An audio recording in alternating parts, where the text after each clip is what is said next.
Right now, a highly deceptive campaign is actively expanding across the Asia-Pacific region.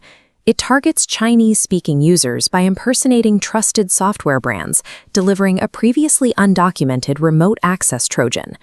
Cybersecurity researchers attribute this activity to a prolific Chinese cybercrime group known as Silver Fox, operating under various aliases including Valley Thief and Void Arachne.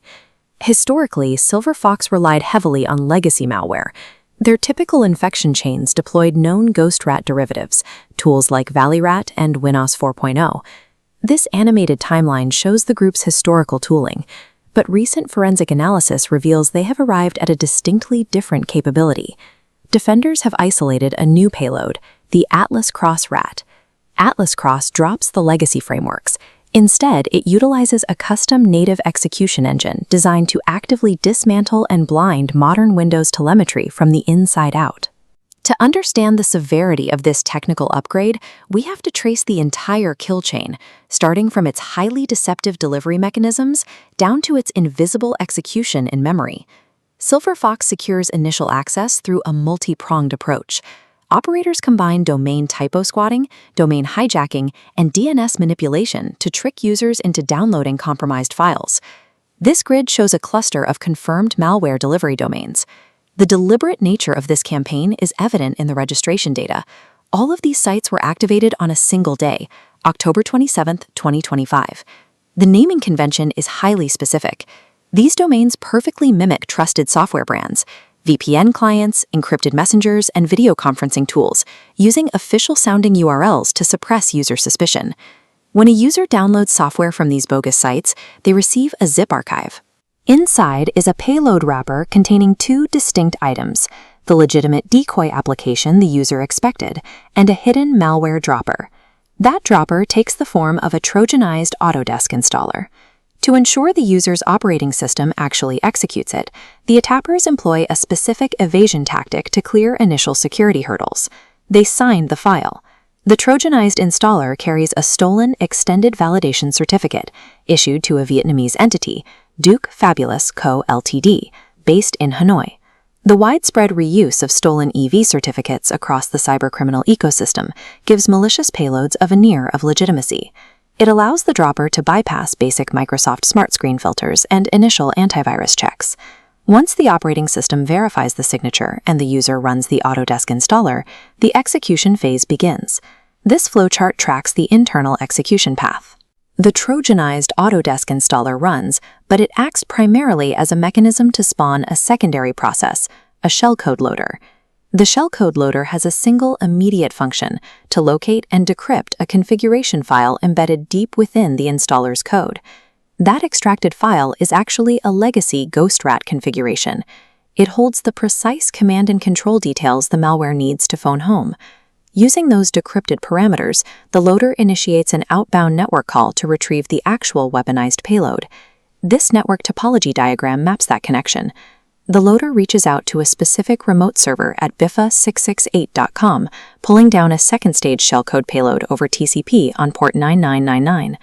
To prevent network defenders from inspecting this traffic, the communication is highly secure. The traffic is encrypted with ChaCha20, utilizing random keys generated per packet via a hardware random number generator. By utilizing a multi-stage decryption process and securely downloading the final stage from a remote server, the actual AtlasCross payload is never written to the victim's hard drive. It bypasses traditional static file scanning entirely. With the second stage payload successfully retrieved, AtlasCross executes entirely in system memory. It runs on a custom framework the developers call PowerShell, a native C and C++ PowerShell execution environment. This system architecture diagram illustrates PowerShell's unique advantage. Instead of relying on the host operating system's standard execution methods, it hosts the .NET Common Language runtime directly within the malware process. Hosting the runtime internally allows the malware to launch a preemptive strike. Before it executes a single malicious command, PowerShell actively seeks out and dismantles the host system's security sensors. It specifically targets and disables the anti-malware scan interface, event tracing for Windows, constrained language mode, and script block logging. the internal telemetry goes entirely dark. Native window sensors are blinded internally, but AtlasCross takes a different approach when it encounters specific Chinese security products like 360 Safe, Horong, or Kingsoft. Instead of using the notoriously noisy bring-your-own vulnerable driver technique, the RAT actively terminates the connections from these security products at the TCP level, isolating them from their own reporting servers. Operating entirely unseen, AtlasCross deploys its post-exploitation toolkit. This includes targeted DLL injection into the WeChat application, hijacking active RDP sessions, executing shell commands, and creating persistent scheduled tasks. PowerShell weaponizes the system's own architecture. By controlling the .NET runtime natively, it creates an absolute blind spot where AtlasCross operates with absolute impunity. If we zoom out from the micromechanics of local memory execution, we see how Silverfox applies this technical capability across their broader regional campaigns. The group actively shifts its delivery mechanisms. Prior campaigns heavily utilized malicious PDF attachments in phishing emails to deliver ValleyRAT, primarily targeting organizations in Taiwan. Recently, they've pivoted to abusing legitimate but misconfigured remote monitoring and management tools, specifically targeting a Chinese RMM platform called SyncFuture TSM. They executed yet another pivot shortly after, deploying custom Python-based stealers disguised as the WhatsApp desktop application. Since December 2025, these newer campaigns have expanded the threat actor's geographic footprint, hitting entities across Japan, Malaysia, the Philippines, Thailand, Indonesia, Singapore, and India. The social engineering lures adapt to the region. In India, for example, researchers observed attacks utilizing tax-themed emails to deliver the Black Moon malware. Transitioning from malicious PDFs to RMM tools to sophisticated domain typo squatting demonstrates a highly flexible arsenal. Silverfox adjusts its infection chains on the fly to maximize its success rate against varying targets. Security analysts characterize Silverfox's overall operation as a dual-track model. They run parallel campaigns with distinct target profiles and entirely different end goals. Looking at these two tracks side by side clarifies the full scope of the threat actor's operations. The opportunistic side leverages broad toolsets. They lean on misconfigured RMM tools and Python stealers to execute profit-driven cybercrime campaigns and financial fraud across South Asia. The sophisticated track functions as an advanced persistent threat operation.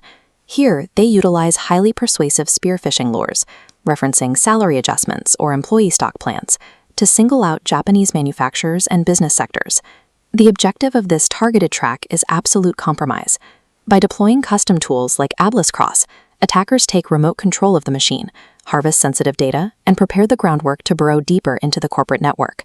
Both tracks rely heavily on a unifying strategy, suppressing user suspicion by highly mimicking official domains, and utilizing regional labeling to create a convincing facade of legitimacy. AtlasCross and the PowerShell framework prove that Silverfox continuously refines its ability to evade modern defenses. Security teams can no longer rely purely on static indicators of compromise. Defending against this class of threat requires deep behavioral monitoring of native execution runtimes to catch the malware where it operates, silently, in memory.